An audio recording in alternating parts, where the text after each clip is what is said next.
আবার সবথেকে বড় 51 ফুটের জগদ্ধাত্রী মূর্তি নিউটাউন সন্তোষপল্লীতে।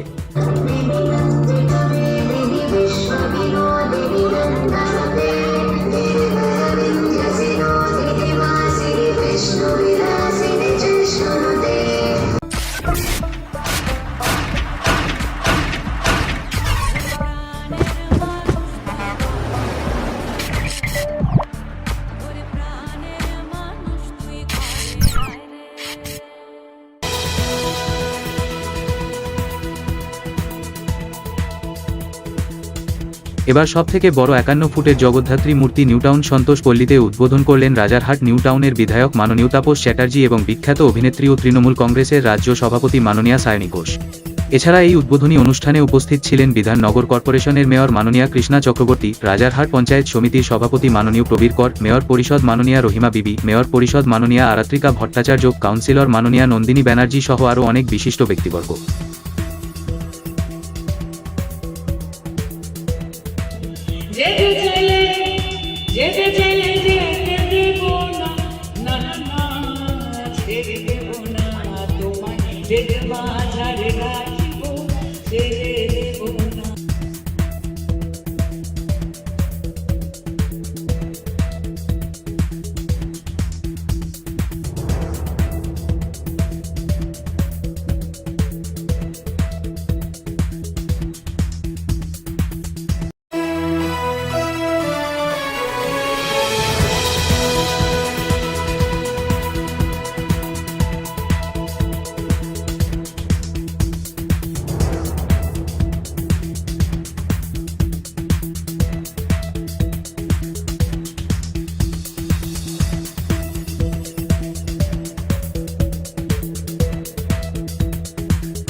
প্রসঙ্গত, এবছর এই পুজো 10তম বর্ষে পদার্পণ করেছে।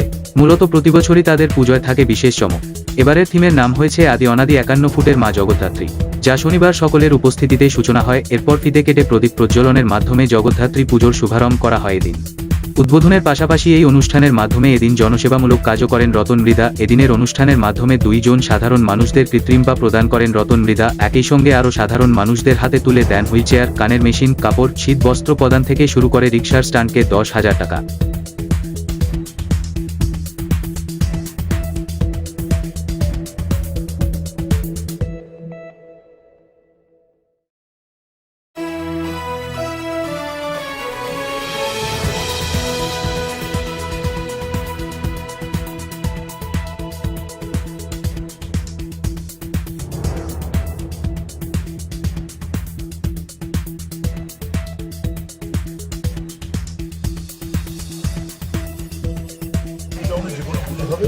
সামাজিক প্রয়াস ছাড়া হবে সারা পশ্চিমবঙ্গে যত বড় প্যান্ডেল দেখতে পারেন, এর থেকে বড় প্যান্ডেল দেখতে পারেন।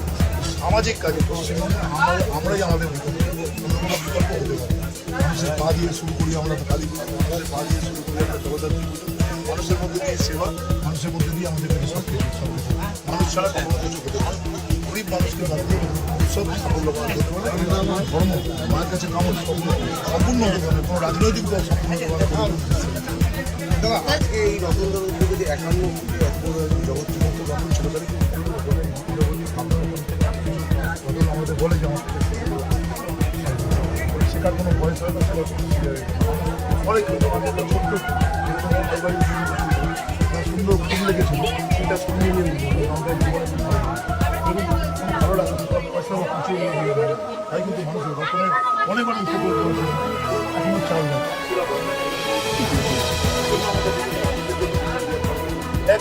খুব ব্যস্ত লাগে শহরে বেরিয়ে গিয়ে আমি মঞ্চে যাবো এই কারণে আমি নিজে পুজো করা মানুষ, ওতে কোনো গাড়ি রেখে মানুষজনকে দেবে চাইতেছি নিজে আমরা খাবি, এটা তো চাই, এটা তো কাছে ভয় খাবি আমার জন্য ছোটবেলা থেকে পুজো করছে কোনটা খারাপ না। লোকে বলতো এমএলএকে ভোটটা বলে এমএলএ পুজোর সময় দেওয়া আছে না, আপনি তাকে সবসময় ব্যাপারটা থাকে নিয়ে বাড়িতে থাকে সেটা মানুষের রাজারহাটে একটা আন্দোলন করে আমি নিজে অনেকদিন ধরে পুজোর সঙ্গে আছি। আর একমাত্র স্বপ্ন হচ্ছে পুজো করবো, আনন্দ করবো, যার যা আছে সমাজ সেবা। সমাজ সেবা ভাবতেই পুজো করবো। আমি নিজের রামকৃষ্ণের দলে স্বার্থ বলে বলছি, আমাদের গুরুদেব এটাই শিখিয়েছে, মানুষের সেবার মধ্যে দিয়ে নিজেদের জীবনকে সমৃদ্ধ করি। জীবনকে সারা বছর আমরা কাজ করি, ভুল ভাবতে আমাদের কারোর জীবনে নিয়ে আমরা কেউ ভুল করি না। আমরা মানুষকে ভগবানকে যখন পুজো করে ভগবানকেই বলি, মা এটা ভুল করেছি, সারা বছর কাজ করতে গিয়ে কোনো ভুল হতে পারে, ভ্রান্তি হতে পারে। এই মানুষগুলোর জন্য আমাদের গরিব মানুষগুলো গরিব মানুষগুলো বিষয়গুলো অসুরের দাপাদাপি শুরু হচ্ছে। আমরা চাই শান্ত বাংলা অসুরকে যেভাবে মা দুর্গা বধ করেছিল, বাংলার মা বোনেরা ঠিক অসুরকে ঠিক সেভাবে বধ করে শান্ত বাংলা, শান্তিপ্রিয় মানুষ এবং সুজলাং সুফলাং যে আমার দেশ, সেটা যাতে বজায় থাকে এবং সকলের মঙ্গল কামনা করি। সবাই যাতে ভালো থাকে, সবার কর্মজীবন, স্বাস্থ্য এগুলো যাতে ভালো থাকে, মার কাছে আমরা এগুলোই চাই। এই জন্যই মার পুজো করি, সকলের যাতে মঙ্গল হয় আর আমার রাজ্যে যাতে ভালো হয়, এটাই হচ্ছে সকলের মার কাছে একটাই কামনা, যে আমরা যাতে শান্তিতে বাস করতে পারি। তাপস চট্টোপাধ্যায় উপস্থিত রয়েছেন, মহানাগরিক সম্মাননীয় রিষ্টা চক্রবর্তী উপস্থিত রয়েছেন এবং রাহিমা বিবি, তুলসী সিনহা রয়। কেমন লাগছে বলতে, দেখুন আমি সবসময় বলি যে আমি কিন্তু এই যে পুজো করা থেকে আরম্ভ করে মানুষের পরিষেবা দেওয়া, পুরোটাই এতটা আমার ছিল না। আজ থেকে 10 বছর আগে আমি পুরোটাই কিন্তু শিখেছি মাননীয় তাপসেরা দিবস। আজকে আমি বলছিলাম যে উনি মাইকে বলেন যে পুজো করা খালি ওই সকালবেলা ঘুম থেকে উঠে পুজো করা নয়, পুজো করা মানে মানুষের পরিষেবা দেওয়া, মানুষকে হেল্প করা। আমি হয়তো উনির মতো করতে পারি না, কিন্তু উনির মতো হওয়ার চেষ্টা করি।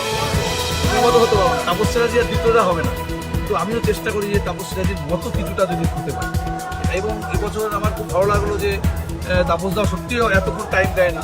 আমার সত্যি কথা বলতে আমার যেদিন ছুটি পুজো হয় তাপসদা অনেকক্ষণ টাইম দিয়েছে। আজকেও এই 1 ঘন্টা প্রায় হয়ে গেছে, এতক্ষণ টাইম দেয় না, দিয়েছে। আমি তার কাছে সত্যি আমার গুরু বলি এবং আমি তার কাছে কৃতজ্ঞ। দাদা বললেন যে জনপ্রতিনিধি না হয়েও এমন সুন্দর মানবিক প্রয়াসে আপনি সামিল, এই কর্মকাণ্ডটা কিভাবে আপনি শুরু করেন? পুরোটাই তো তাপসদার থেকে শেখা, পুরোটাই আমি খুব ফলো করি, তো উনির সঙ্গে কাজ করি, সারাদিন থাকি, উনির থেকে তো পুরোটাই আমার উনির থেকে তুমি শেখা। একসময় জনপ্রতিনিধি ছিলে এবং এখন জনপ্রতিনিধি না হয়েও সেটাও উনি এই কন্টিনিউশনটা কি করে চলছে? অন্য সময় যখন জনপ্রতিনিধি ছিল, ওটা তো তাপসেরাজি এবং দেবরাজ আগামী দিন হবে। ছিল, সেটা জনপ্রতিনিধি না, জনপ্রতিনিধি সেটা মানবিক দল প্রয়াসে তুমি সম্পূর্ণ মানুষের পাশে আজকে কতদিন মানুষের শারীরিক সেবা মানুষকে সাহায্য করে? আমার কাছ থেকে বিরাট কাজও না। সব সময় তো দেখেছি আজকে আমি দুজনকে নতুন করে পা দেবো, একটা দিয়েছি আরেকটা শুভ বিজয়।